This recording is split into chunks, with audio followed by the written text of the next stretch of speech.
जनपालका हारति गैकुनुमु श्री विघ्नराजा भाद्रपद शुद्ध चविति पर्वदिनमुल जनुलु నిన్ను కొలిచెదరు శ్రీ గణనాథ భాద్రపద శుద్ధ చవితి పర్వదినముల జనులు నిన్ను కొలిచెదరు శ్రీ గణనాథ శంకర తనయ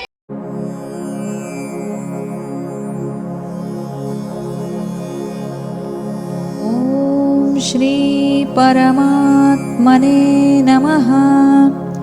श्रीमद्भगवद्गीता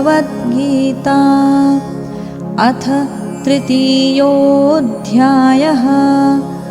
अर्जुन उवाच ज्यायसि चेत् कर्मणस्ते मता बुद्धिर्जनार्दन तत्किं कर्मणि घोरे मां नियोजयसि केशव।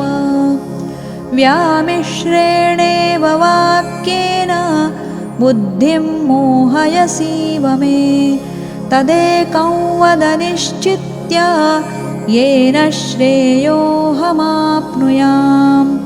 श्रीभगवानुवाच लोकेऽस्मिन् द्विविधा निष्ठा पुरा प्रोक्ता मया नघ ज्ञानयोगेन साङ्ख्यानां कर्मयोगेन योगिनां न कर्मणामनारम्भान् नैष्कर्म्यं पुरुषोऽश्नुते न